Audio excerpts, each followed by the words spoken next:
Well, hi, everybody, and welcome to All Things Brunswick. I'm Mary Stillwell. My host this evening is... Todd Osborne. Thank you, Todd, for being with us, co-host, I should have said. We, we plan to share with you this evening some things that are happening in the county, also some things that are happening with our show.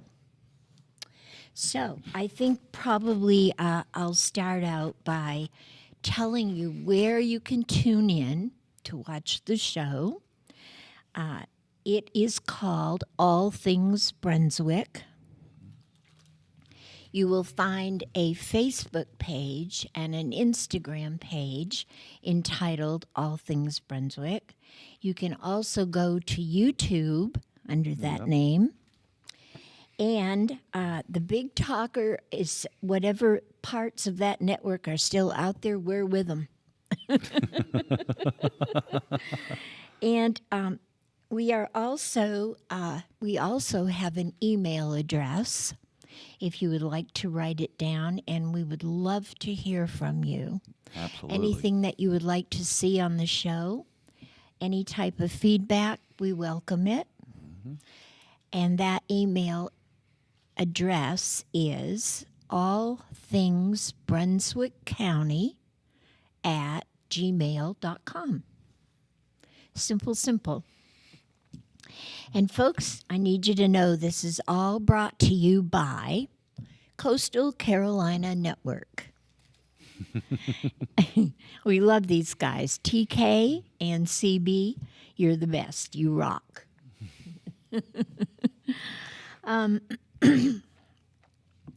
We have some very interesting things coming up, things of importance within the next month or so. Todd, why don't you tell us about the primary in May? May 14th. Mm-hmm. I think early voting starts April 11th. It's only at the Brunswick Center. Right. So please get out and vote. We have the state auditor's position that still has to be decided, and the lieutenant governor's position that has to be decided. Early voting is from April 25th to May 11th. Okay. I had it backwards. That's okay. There will be no weekend voting, no Saturdays, no Sundays until the very last Saturday. And then it will only be until 3 o'clock. The only place that you can vote is at the complex at the Board of Elections.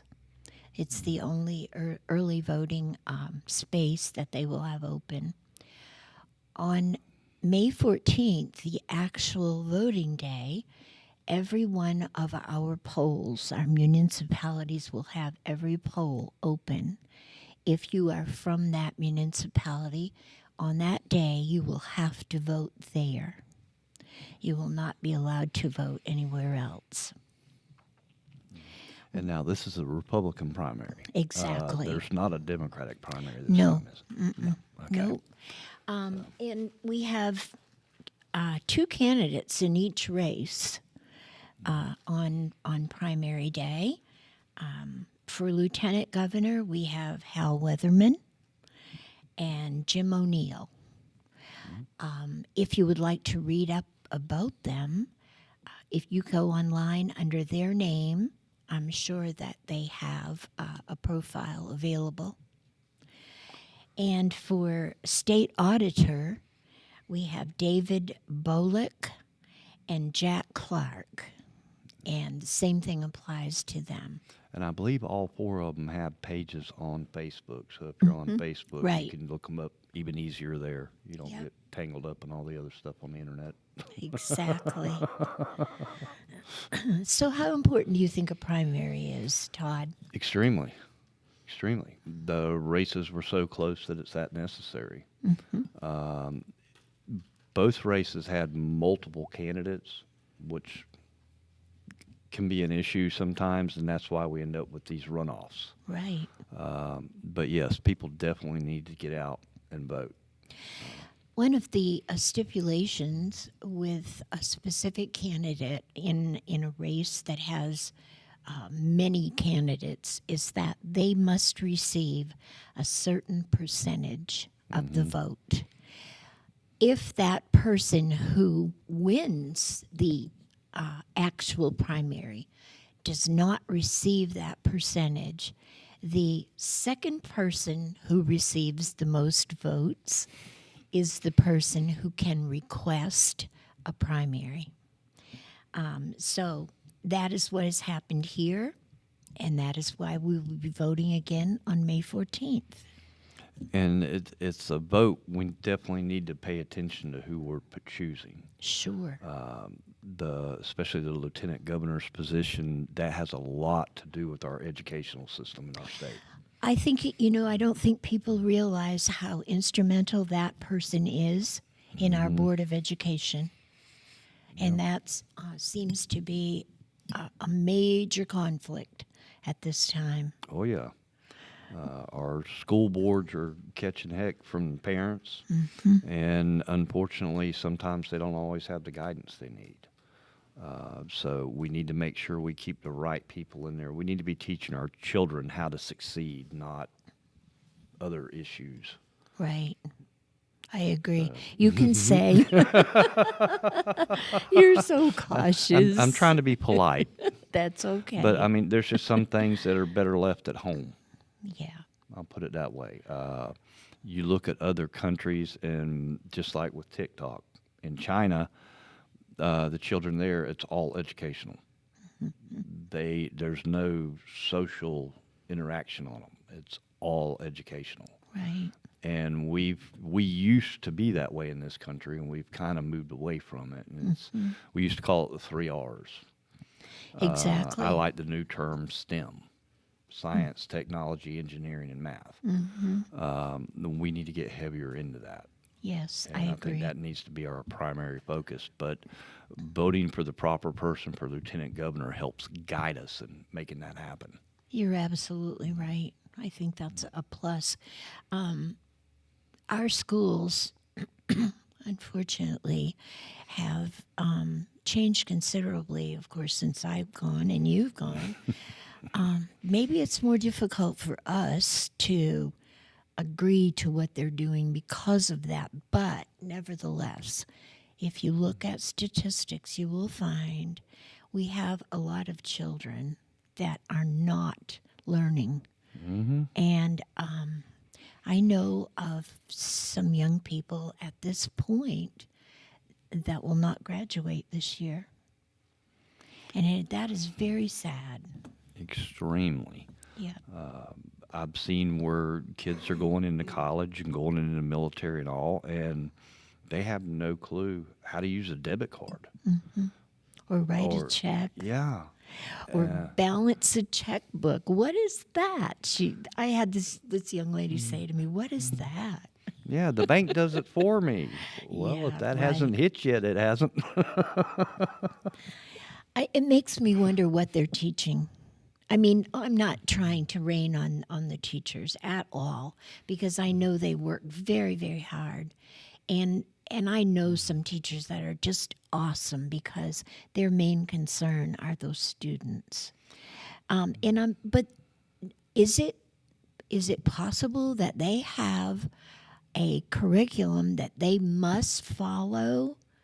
So therefore, they what is in that is not. It's not teachable, or I don't understand what the problem is. Well, and that's where it might even be a good idea to get some teachers on the show Yeah. to talk to them about that. Good idea. What problems are they facing? Yeah.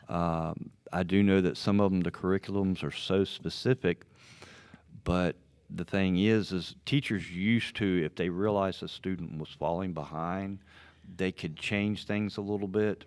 Now everything seems to have a date. They have to be at this point in the year. Right. And so it's wide open, and you can't slow down and help these catch up. You just have to keep going. And I don't know if that's still the issue, but that's one of the issues I've heard of in the past.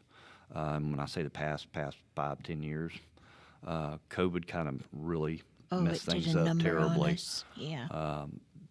But I mean, we can all sit and play Monday morning quarterback on that. Yeah, for sure.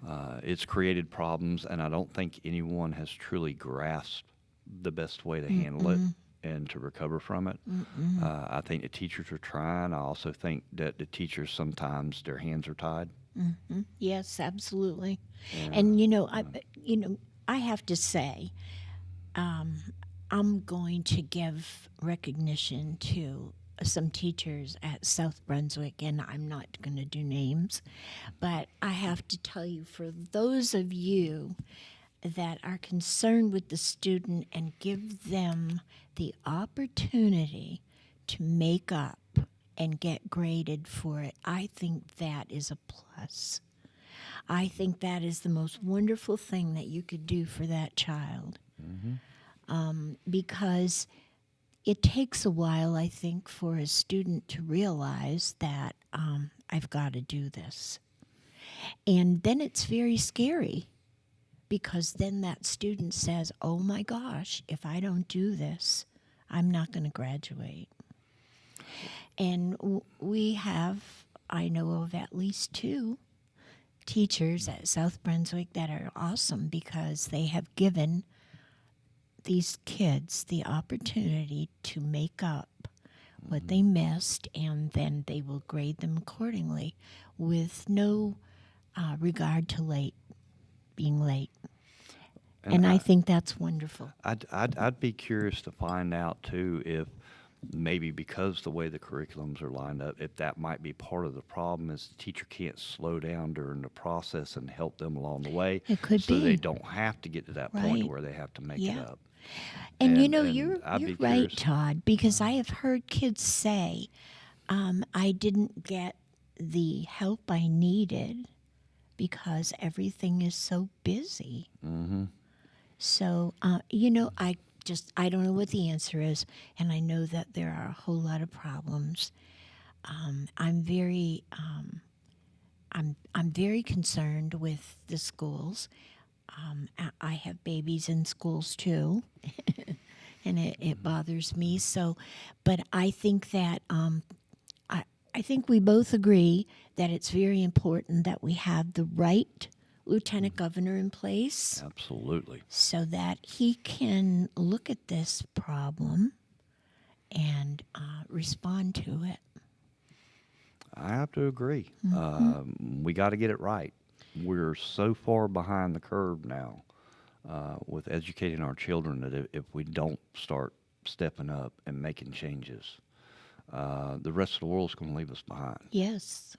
You Yes. know, it's unfortunate and the immigration issue is impacting that greatly. These children coming into the country and all, and getting thrown in schools, and many don't speak English. I know. And so imagine being the teacher who all of a sudden has 2 or 3. I know. That must be so hard on them. Yeah, I know of one teacher at the other Brunswick High School. I can't remember the name of it. Is it West? Okay, West Brunswick High School. She's actually having to learn Spanish Really? because of the children coming in that don't speak English. Wow. And now she's not being required to. She's doing it on her own. Sure. But it's such a problem that she felt it necessary that she has to do this to Well, prepare I for commend what's coming. her. I definitely commend her for taking the time to learn it. Yeah. Yeah. So And this, I'd like to invite everybody to come out to the Brunswick County Republican headquarters on Thursday night, where there will be a panel of a county commissioner, our county sheriff, a couple of other people that are in well-known places in our county, and they will be discussing immigration issues and the children and the toll that it is taking on people and our county. yeah. So I'm looking please, forward to it's that. open to the public. Please come out 6:30, 971 Old Ocean Highway. Come out and listen. I think it's important that we are aware of Yeah, we what's need to going know on. what's happening in our county. And, unfortunately, we can't count on the federal government for help right now. So we're going to have to deal with it. Right. And work, just hearing, like the sheriff, for example, tell us what they're seeing, what we can prepare for, what we can do Right. to protect ourselves, what we should be watching out for. Exactly. All these things. And I'm pretty sure knowing our sheriff, he's probably going to cover all Oh, that. yeah. And so I'm looking forward to hear what he's got Me to say. too. I'm just, I am so happy that we have Brian Chisholm as our county sheriff. I couldn't be happier. He is the best. So please do join us on that evening. Okay, so once again, let me read these names to you for the May 14th primary. For Lieutenant Governor, there is Hal Weatherman and Jim O'Neill. State Auditor is David Bolick and Jack Clark. So go ahead and look them up, folks, and please do your civic duty and go vote for our children's sake and many other reasons. Absolutely. Well, I want to share with you, I had such a great time last Tuesday. I sit on the state executive committee, and last Tuesday in Selma, it was our task to choose a new state chair. Michael Watley, who is awesome and has been our state chair, was moved up the ranks. Big time. And he is now our national chair. And we are so very proud of him because he really is the best. But we all met in Selma. I'm going to just, I'll do an approximate because I can't be really sure how many people were there, but I'd say about 400. Wow. The room was packed, everybody from all over the state. We had 3 great candidates that ran, and our present director of the Republican Party statewide, Jason Simmons, is now our state chair. And we are so happy to hear that because Jason has been working close with Michael Watley for a long time. It's just kind of like going right into carrying on what we're doing. I want to congratulate him, and I'm very happy for him, and I know that we will all work very, very hard to support him. Didn't y'all have a special caller?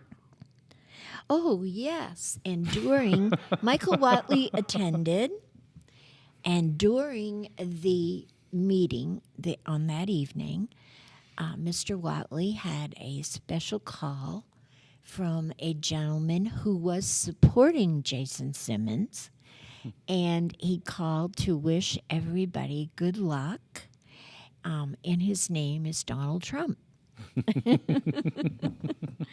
So it was a very impressive evening.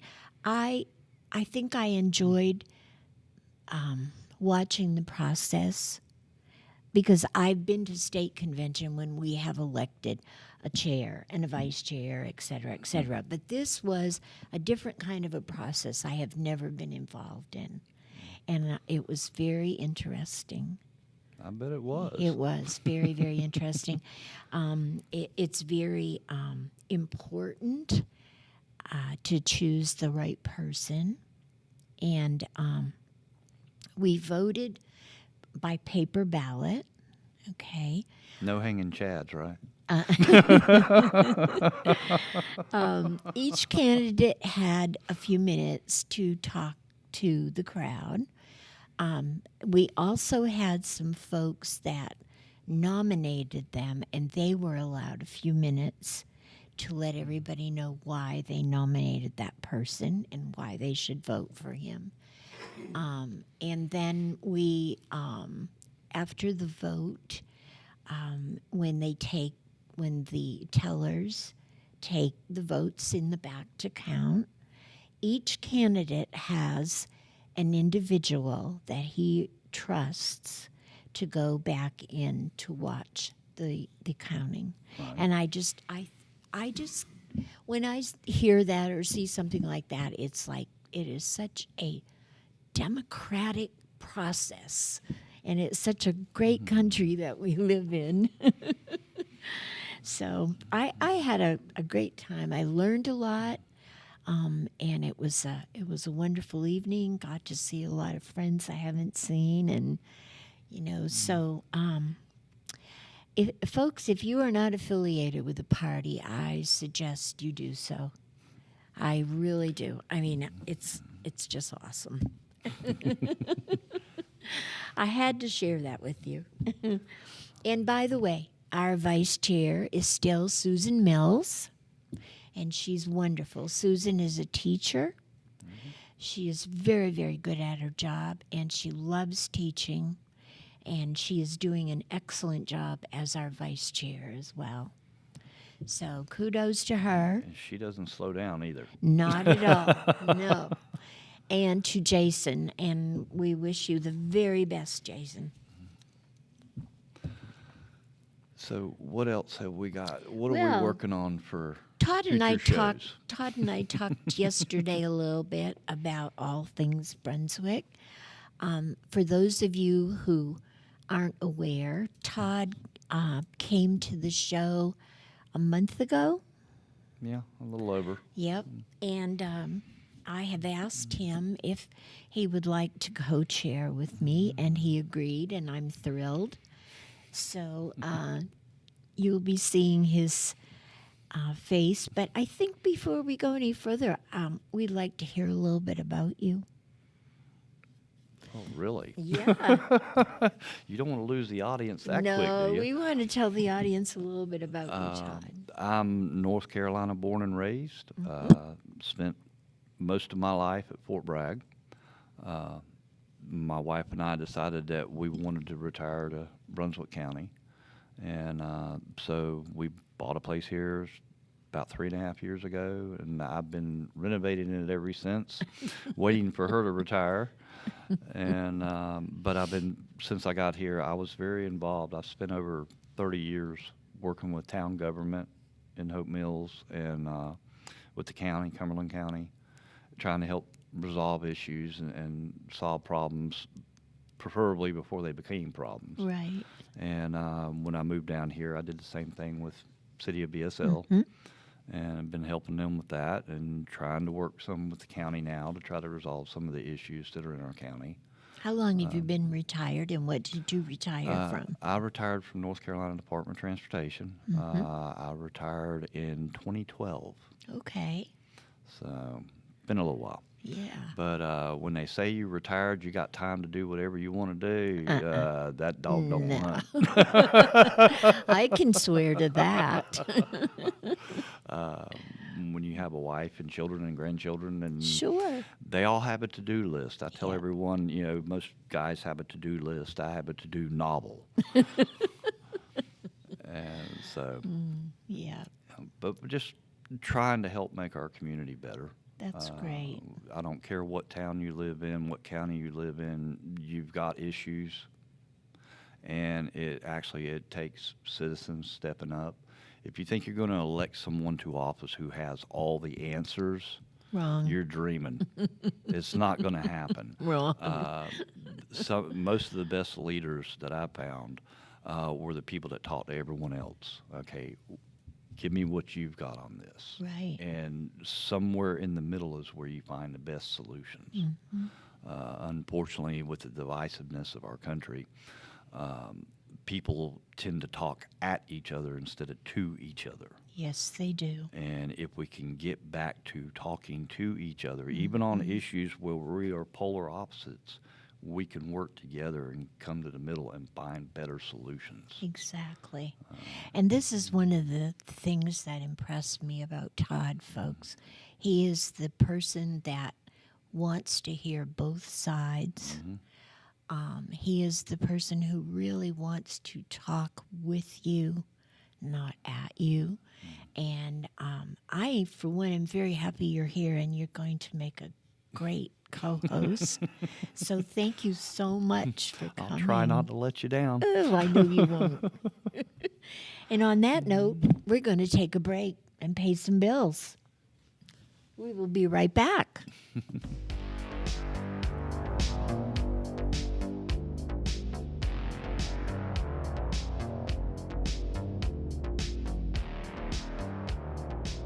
What a great place we all call home. From colorful sunsets to panoramic coastal views. The best attractions are its people, a community of friends and family. J.K. Summers, attorney at law, recognizes this fact and is proud of his work to protect their rights. Put your trust in him to prepare wills and trusts, real estate transactions, contract and LLC creations, and criminal, traffic, and civil matters. Visit oakislandlaw.com or call 910-253-5572. J.K. Summers, attorney at law. Veteran Awareness sponsored by You Are Not Alone. Today's veteran homeless rate is approximately 19,750, and the numbers are declining because of the various veteran programs. If you are a veteran you know is homeless, please call 877-4AID-VET. This is a confidential and toll-free call. From this veteran to other veterans, please be there to help our brother and sister veterans. Again, the number is 1-877-424-3838. And thank you for your service.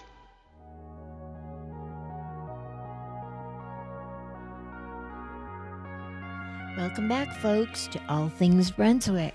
I'm Mary Stillwell. My co-host is Todd Osborne, and we are so happy that you're with us. Absolutely. We're talking about local issues, and I thought maybe we would spend the second half hour talking about some things that we recently have heard. And Todd is pretty knowledgeable on one of the subjects as far as trees in our area and what we have and what is stable, what isn't. We know that the Brunswick County Commissioners have asked the state to allow them to have the say over what we do with our trees in the county. As you know, that we have some beautiful oaks. Mm-hmm. Historic oaks. We have not many maples. We have a billion longleaf pines. And I'm going to turn it over to Todd to tell you a little bit about tell us about the longleaf pine, their life expectancy, how they come to be, and because that's the first thing that people see when they look into a field. That's the North Carolina tree. Yeah, yeah. We have more than our fair share. What a lot of people don't realize is pine trees, while they can live up to 300 years old, you'll never find one in North Carolina. The hurricanes typically destroy them. Uh-huh. They do hold up well in hurricanes, but over time, you're going to lose sections. You can kind of come through after a hurricane, and you've probably seen, you can look out across the field, and it looks like the field just continues on because all the trees are ripped out, and they will snap off. Pine trees will flex a good bit, but what a lot of people don't realize is pine trees are a commodity. Just like corn, soybeans, all that. Go to Lowe's. All that lumber, 90% of it was a pine. Wow. And so it is a marketable commodity. And many of the timber companies will come in and they'll clear cut the land, but then they clear the land and replant. And their planting cycle's about 30 to 35 years. And then they'll harvest those trees again. Those trees, it's not as big a deal as like the oaks, because they really don't. They take longer to get up to full size, Mm-hmm. but they last longer. Oh, they're beautiful too. 150-year-old oaks. There's several of them in Southport. Yes. And they are protected under state law. Right. And I'm told that right now they have an issue at the park in Southport with some of those beautiful oaks being diseased. Yeah. So I've heard about that. they have professionals coming in to see what can be done about it because they don't want to cut them down. Yeah. That would be terrible. Yeah, and the thing is what a lot of people don't realize is these oak trees at 25, 30 years, they'll have 20 to 30% more canopy than a pine tree will ever have. Oh, yes.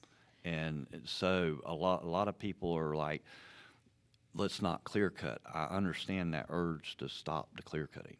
I really do. And I support the goal they're trying to achieve, but there's a better way to do it because just like going down the sides of the highway, you'll see crepe myrtles everywhere. Mm-hmm. Well, imagine if they'd put pin oaks there. Mm. You have a canopy that can actually overshadow the road, and during the summer will lower the temperature of the asphalt, which lowers the degradation of it. Right. So you can actually make the roads last longer. It can also, if there's enough of them, you can have a large enough continuous canopy to where you actually lower ground temperatures. Wow. So there's a lot of pluses to it, and one of the big issues around here, and a lot of people move here and don't realize this, Brunswick County is swampland. The entire coastal plain, from South Carolina, well, actually, the entire coast plain up the eastern coast, is swampland. And people don't realize that. So when you start clear cutting this land, you have to build drainage, stormwater drainage. Right. And you and I both know in BSL that's a major issue. It is. And everywhere they're developing, it can be an issue, but there's ways and things that we can do that when they clear cut the land doesn't matter as much as what we put back. Right. You know, if you're building all asphalt and concrete, we got a problem. But if you create riparian buffers around those projects, then you're creating an absorption area. Yes, because, I mean, people have to know if you clear cut an area, you have a larger chance of flooding. Mm-hmm. Trees absorb water. Yeah, and there's a thing, it's grass is good, shrubs are better, trees are best. Oh, that's great. You know, so you want to have basically something green. Yeah. And even if you have to have, you know, say you clear 100 acres to build a shopping center. Right. If you have a 30-foot green barrier around that, you have something to absorb it. Huh. And that's actually constitutional to do because you're protecting the immediate adjoining properties. That's right. And that's the only time you can apply environmental onto a single property. You're very smart. I've been researching this for quite a while, That's and I a can't great tell you how idea. many court cases. And not only that, but it looks nicer. Yeah, over time, if say they have to clear it all to build. Mm-hmm. If they create that barrier around them, Right. over time, when you're driving by, you won't even know it's there. I Other know. than the sign for the shopping center or something, you're not even going to know it's there. So you're basically recreating the beautiful environment that we already have here, Right. but still using the land without destroying it. Mm-hmm. I So you think, don't you agree that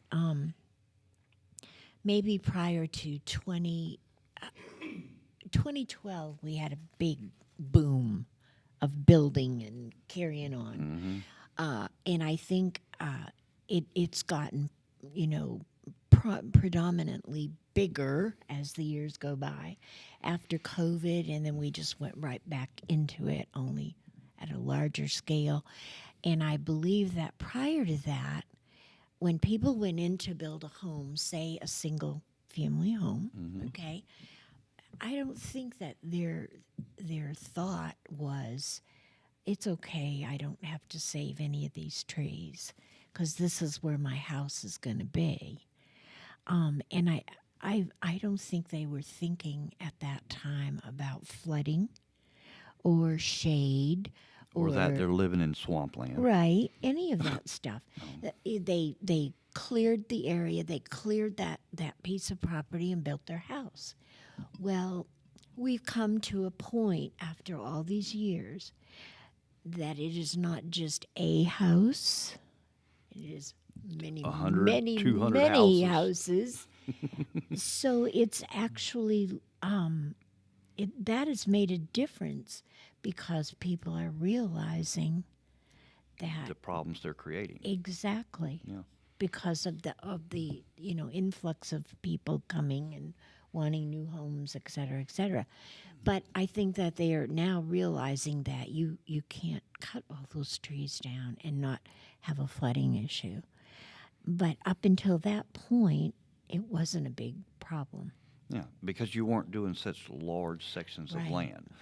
It's like the project that's on 87 that's undergoing right now. They're Yep. putting in the utilities and everything. They left little pockets of trees, but here's the thing. That's swamp. Yeah. It's soaking wet there. So they couldn't even get equipment in there to take out those trees. That land's not usable, so they had to leave those.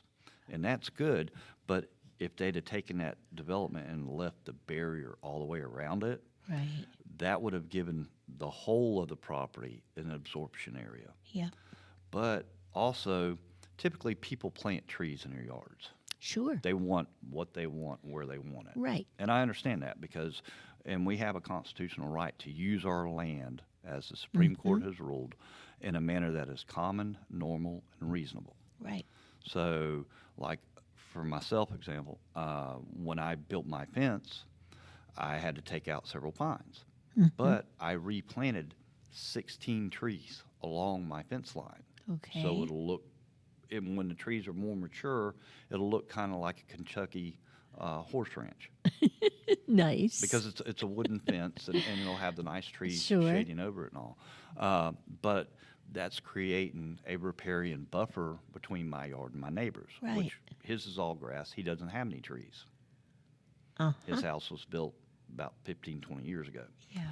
And so that way I've got a riparian buffer, but I also know the grade of the land. I retired from DOT, so I understand hydraulics Sure. and stormwater and all. Yep. And if people will just think about where they're putting their house, how they're going to use their land, and some people are like myself, my lot is predominantly cleared, but I'm going back and planting the trees. Sure. My driveway going into the back, instead of being concrete, is gravel. So helps absorb the water.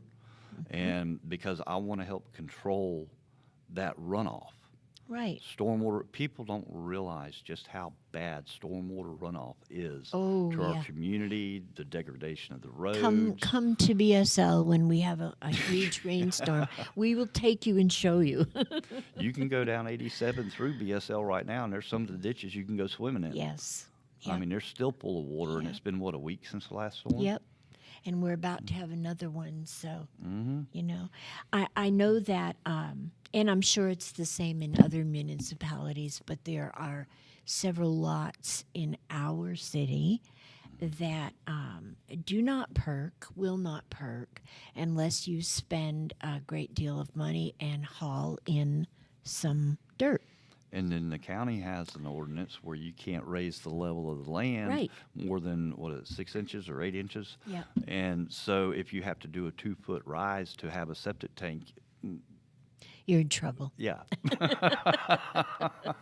By the time you pay for the variance for that, you'd have been better off to buy you another lot. Yep. But back when that city was founded, those things weren't thought of.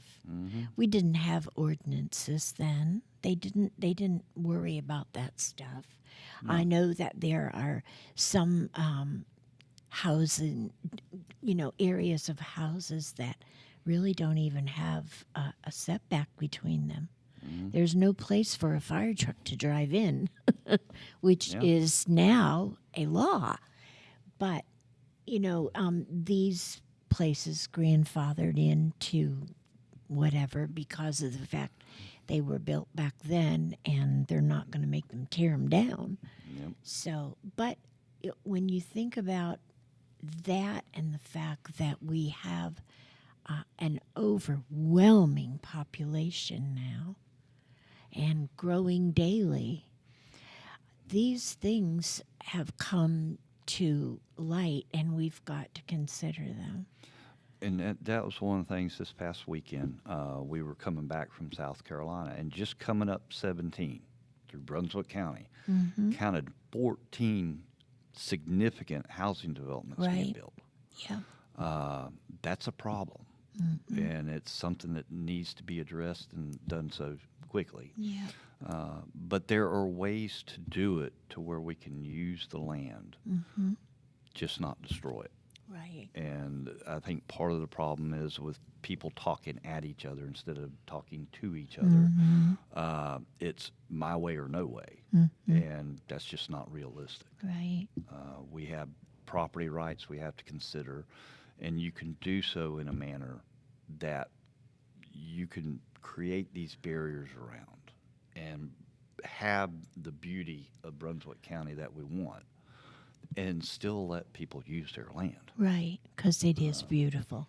I mean, people refer to this area as paradise, and I agree. I mean, it's incredible. I love Brunswick County. But we don't need to get to the point where we can't afford to live in paradise anymore. No, that's true. And that's another whole story. Oh, yeah. Okay, something else we talked about yesterday, Todd and I had a meeting, and we heard that in Leland, the board had discussed the probability of raising taxes for road repair. And I know a lot of the citizens, and the few that I have since talked to, are very upset about that. Yeah, I'd like to know the whole story on that, I because know. there's got to be more to it than just the roads. And you know what? We will look into that for sure and come back with it. But usually, and see, this is where I know that a few weeks ago we had a couple of the county commissioners on the show, and we talked about roads in North Carolina. And here's our expert who worked many years for the DOT. And what people did not realize was that roads are not owned by certain entities. People just assume it. The county doesn't own roads. Exactly. The county has nothing to do with roads, okay? Correct. There are roads that are owned by the individual municipalities Correct. and by the state. Period. That's why a lot of stop signs, if you look down, you'll see 4 white and black numbers. That's the state road designation. The state designates every road with a number, Yep. and that's how they identify them. Okay. A lot of times if you contact DOT and say, hey, there's a pothole on such and such road, and they'll say, well, what's the road number? Okay. And Well, that's what that's they're good to referring know. to. Because all our maps are in numbers. Right. So it Yeah. just makes it easier if you have the number. Sure. A lot of roads, they'll know pretty much what the road number is because it's a common road. But So when it comes to the issue of road repair, okay, if it is owned by the municipality, then of course they must find a way to repair them. 100% of the cost. Yeah. And I'm really looking forward to getting more information on this. Me too. I know kind of the issues we're having in BSL where the city's trying to pave more roads right now. But I'm also looking at how they're doing it and what problems we're going to have down the road. Sure. A lot of times, and unfortunately BSL's got this problem, they come in and they grade the road and they put down asphalt. They don't actually build a road. And what is happening, just like I'm on North Shore, and you can see the edges, the shoulders of the roads all the asphalt's cracking and busting. Well, the reason being is because the road is so narrow. You get two full-size vehicles try to pass each other, somebody has to run off the road. Right. Well, that going off the road and coming back on it, it just keeps breaking it Right. and tearing it up. Well, I think to address that is a necessity, I'm sure, but I believe that the individual municipalities get to a point where they've got to come up with the money somewhere. They've got to do the best that they can. Well, they get POW bill money from the state. Right.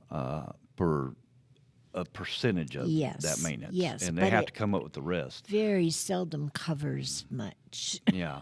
Well, and that's part of why I want to learn more about this issue. Sure. And if you're a citizen there and you've been keeping up with it and know some information, please email us. Email us, because we would like very much to get your feedback Want to hear all on sides of it. Yep. And that is all things Brunswick County at gmail.com. We would love to hear from you, and we are going to look into this further. Yeah. Because it is definitely an interesting issue. Yeah, and a quite expensive one. Yes. From what they're saying. Yeah. I don't want to throw any numbers out there because No. we haven't confirmed anything. Right. But just in the discussions that I've heard, it seems a bit much. And I'm kind of curious as to what the whole story is. And hopefully we can get someone from there to come on the show and that would be great. And speak English to us. We definitely will do that. We will probably invite a board member to join us and talk about this issue. But in the meantime, we would like to hear from you folks in Leland, how you feel about that, if you know anything about it, what your neighbors feel, anything at all. Just shoot us an email. I really appreciate it. Another interesting subject that I would like to talk about, and we have talked about it on the show several times, sometimes pleasantly and other times not. This area has so many mixed emotions when it comes to wind generation. We have actually a lot of people that are so totally opposed to it because they really don't know the facts. And, unfortunately, rumor is not fact. It's rumor. Well, and that's part of my problem. I'm one of the people that's on the fence because I don't know enough about it. Right. Like you said, you can go by rumors, but rumors aren't fact. No. And I want to learn more facts about it because I know we had spoken, we were talking about possibly 25 miles off the coast. Well, 25 miles off the coast isn't going to affect anybody with a beach house because you're not going to see it. Right. Well, this is just something that was brought up, that there is the possibility that they are looking at wind generation off the coast in Southport, and it's very new. We talked about it before because they are definitely doing it in Wilmington, what they refer to as Wilmington East, and those will be you will be able to see those, unfortunately, from Ballhead, just because of their placement. Okay. I don't know how the people out there feel about that because I have not talked to anyone out there. I wonder if they even know. And I believe they do. Yeah. Okay. So, but that is something that I wish to continue our discussions on. We had Catherine Collins and Carly Lowen with us twice, more than twice, I believe, on the show. Catherine is the director of Wind Coalition in 11 states, and Carly is outreach, and she is stationed in Wilmington, and I probably would ask both of them to come back and talk to us. So, Can I be on that day? oh, absolutely. And folks, if you, I once again, please, I invite feedback. Please email us and let us know how you feel about it. If you feel like it's a worthwhile venture, do you have questions? Do you know something I don't? Yeah. This is something I heard, and I know that it's in this area. Well, and they're going to have to do something because there's so much demand putting on our power grid. Right. Even all these new housing Right. developments. Yep. Let alone And that was my electric first cars. thought. Yeah. We've got to power them somehow. Our grid is maxed out Right. now. Yep. In fact, in Cumberland County, back, I think it was last Christmas, we had rolling blackouts because they couldn't generate enough Right. power. When we had it, it got so cold. That's not typical for there, and the system couldn't handle it. So we actually had to do 24-hour blackouts. Right. So I'd like, please email us and let us know your thoughts, feelings, or any facts you might have or rumors you might have heard. I want to hear everything. And on that note, we're going to take another break and pay some bills, and we'll be right back.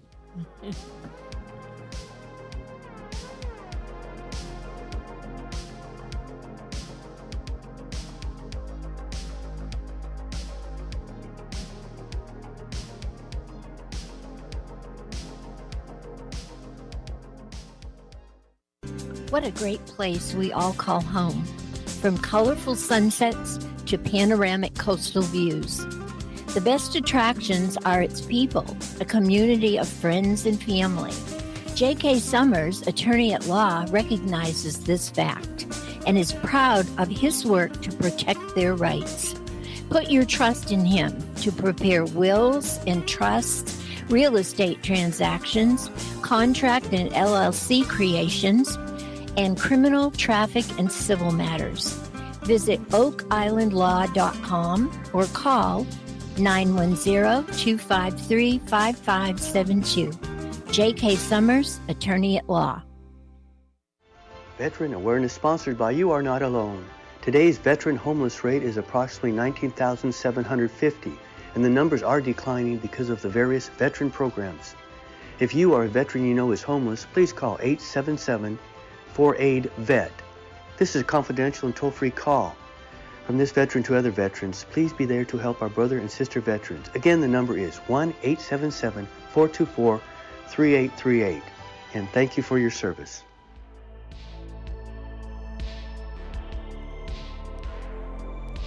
Welcome back, folks, to All Things Brunswick. Boy, this hour has just flown. Yes, it has. Good grief.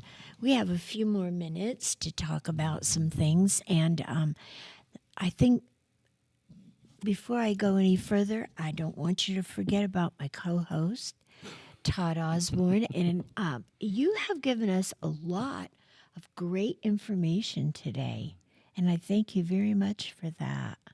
I'm just trying to help. Oh, you're doing a great job helping.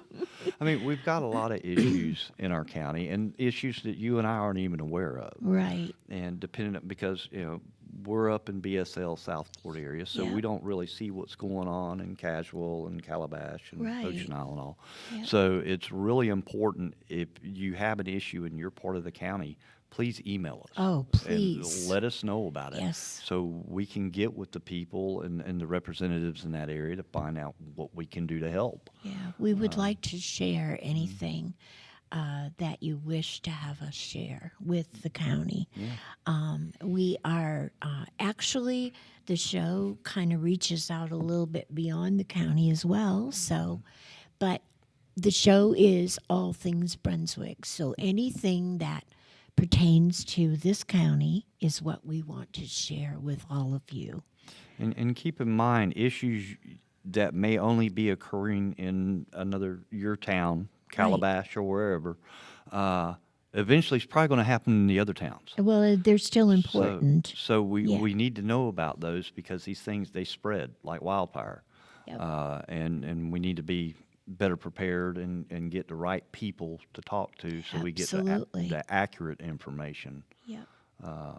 We've got a lot of great leaders in our county. We're very fortunate in that respect. Yes. So- And we have we have the option, folks, to come out to your business and do a remote if you should wish.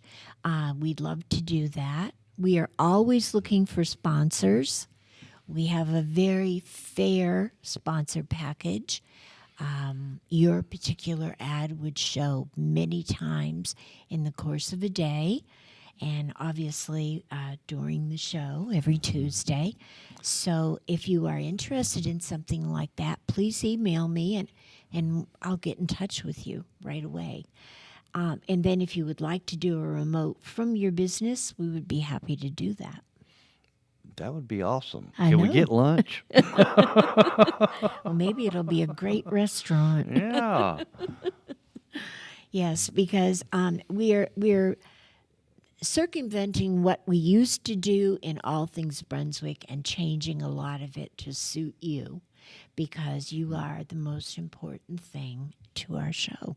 That's why we do what we do. Yes. And I want to thank TK, our great tech guy. Between TK and CB, I love this. They have names that are letters, TK and CB, so they're really easy to remember.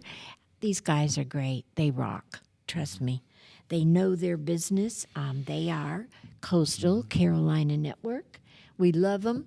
They do a great job for us.